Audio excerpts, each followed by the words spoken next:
There's a new movie out based on a true story that is being called one of the greatest love stories of all time. I'm talking about Bow Artist at War. Earlier, our executive producer, Risa, caught up with the lead actor. Take a look. If we do our work, maybe we can survive this madness and tell our story. This was an unusual but surprisingly beautiful and uplifting film, even though it's about the Holocaust. So I'm sure when you try to pitch this film, you say, yeah, it's a Holocaust film, but it's kind of a light story. Can you kind of shed some light on how you talk about the film? Yeah, you're totally right. It is tricky at first because it is a Holocaust movie, and there is a ton of humor and lightheartedness and kind of kind-spiritedness to it, which is something that you wouldn't really think of at first for this kind of film. So I don't know. One of the producers, he said, we're not Schindler's List, we're Schindler's Kiss. And I, to be honest, I thought that was maybe like a sort of funny joke, but maybe like, I was like, okay, it's kind of within that world where it sort of exists, kind of like, there's that movie Life is Beautiful and Jacob the Liar. And, these films that go about these horrific, tragic subjects with a kind of different perspective, not a perspective like it's not horrific or tragic, but a main character who is so resilient that he uses humor and hope and being kind-hearted as a way to get through this the terrible experience that he's going through. And the film is about Joseph Bow, who was an artist and an animator and a poet, and he reacted to his surroundings, being in the concentration camp, in a different way than a lot of people. He wouldn't let his flame of hope be extinguished. It was something that was key to the core of who he was. Yeah, I agree. And he found love also. I think that's incredible that this is a true story. I think that finding love in these dark times is such a beautiful message.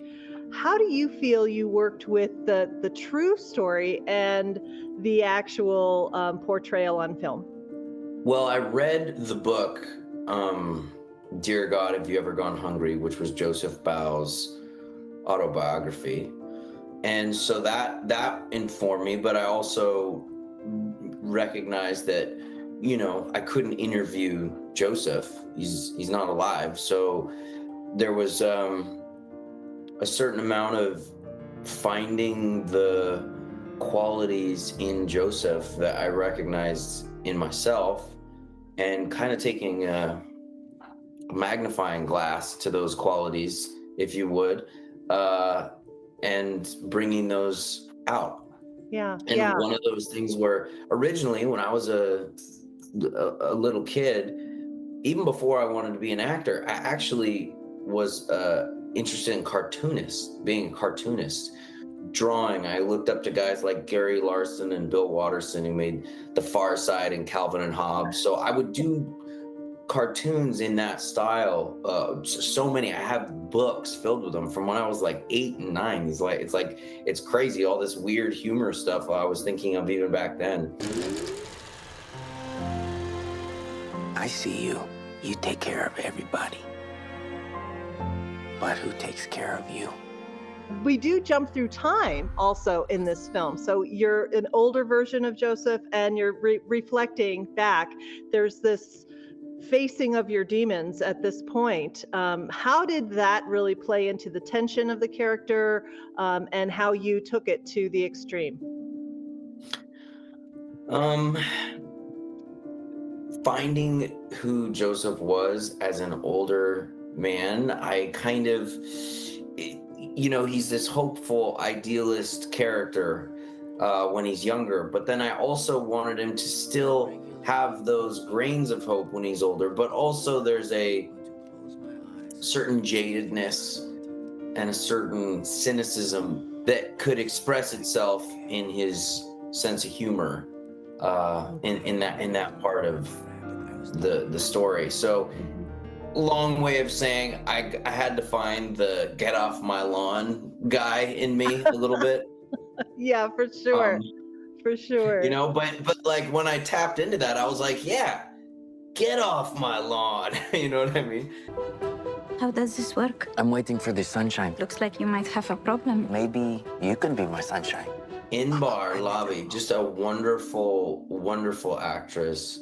She was so sharp and had this really just strong core to her of a character that you really felt had a resiliency and a toughness and a tenderness as well. And she really took her role very seriously and was very committed to it. And, you know, really, I think felt the gravity and the weight of the story, especially kind of, you know, being Israeli like she is, I think. And it was inspiring to see how committed she was. Oh, fantastic. Well, it is an amazing movie. Again, I would love to talk all day, but you guys are just going to have to go see the movie. Bao, Artist at War. I encourage everyone to check it out. It's people really like it. Yeah, I think it's one of those films you just have to make an appointment to go see. It's at select theaters now. Thank you so much for your time, Emile Hirsch. Can't wait to see the film again. Bao Artist at War is in select theaters now. Learn more at baomovie.com. This mention was sponsored by Brookwell McNamara Entertainment. Thanks for your